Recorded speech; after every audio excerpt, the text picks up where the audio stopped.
গত ২ এপ্রিল শুল্ক আরোপের ঘোষণা দিয়ে ১৮১টি দেশ ও অঞ্চলের তালিকা প্রকাশ করে যুক্তরাষ্ট্র, যেখানে বাংলাদেশের ওপর ৩৭% শুল্ক আরোপের বিষয়টি উল্লেখ করা হয়। এরপর বাংলাদেশি পণ্যের উপর যুক্তরাষ্ট্রের আরোপিত শুল্ক ৩ মাসের জন্য স্থগিত রাখার অনুরোধ জানিয়ে দেশটির প্রেসিডেন্ট ডোনাল্ড ট্রাম্পকে চিঠি দিয়েছিল অন্তর্বর্তী সরকারের প্রধান উপদেষ্টা ডক্টর মোহাম্মদ ইউনূস। অবশেষে সে আহ্বানে সাড়া দিয়েছেন ট্রাম্প। বুধবার দিবাগত রাতে চীন বাদে যেসব দেশের উপর শুল্ক আরোপ করা হয়েছিল সেটি ৯০ দিনের জন্য স্থগিতের ঘোষণা দিয়েছেন মার্কিন প্রেসিডেন্ট।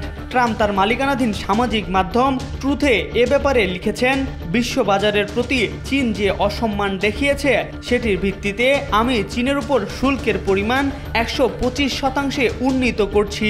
তবে যে দেশগুলো যুক্তরাষ্ট্রের বিরুদ্ধে কোনো পাল্টা ব্যবস্থা নেয়নি তাদের জন্য শুল্ক ৯০ দিনের জন্য স্থগিত করেছি। বিশ্লেষকদের অনেকে মনে করছেন এটি মূলত ট্রাম্পের একটি কৌশল, যার মাধ্যমে যুক্তরাষ্ট্র তার প্রকৃত বাণিজ্য অংশীদার কারা সেটি জানার চেষ্টা করছে। মার্কিন সংবাদ মাধ্যম সিএনএনের একটি প্রতিবেদন বলছে, শুল্ক নিয়ে ট্রাম্পের এই ইউটার্নের পেছনে রয়েছে মার্কিন ধনকুবের ও অর্থনীতি বিশেষজ্ঞদের একাংশ। ট্রাম্প পারিবারিক শুল্ক ঘোষণার মাত্র ২ দিনের মাথায় $৫ ট্রিলিয়ন খুইয়ে বসে মার্কিন শেয়ার বাজার। এছাড়াও ক্ষতির মুখে পড়তে থাকেন দেশটির বড় বড় ব্যবসায়ীদের অনেকে। ফলে ট্রাম্প ঘনিষ্ঠ ইলন মাস্ক সহ অনেকেই ট্রাম্পের এই সিদ্ধান্তের বিরোধিতা করতে থাকেন।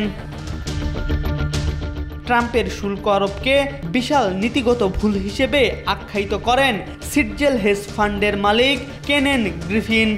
ধনকুবের কেন ফিশার বলেন, ট্রাম্প যে ঘোষণা দিয়েছেন সেটি বোকামি, ভুল এবং চরম অধ্যত্ত। একে একে ট্রাম্প সমালোচকদের এই তালিকায় যুক্ত হন জেমি ডিমন, স্ট্যানলি ড্রুকেনমিলার সহ আরও বেশ কয়েকজন বিলিয়নিয়ার, যা ট্রাম্পকে তার সিদ্ধান্ত থেকে সরে আসতে এক প্রকার বাধ্য করে। এম আর আকাশ, আজকাল।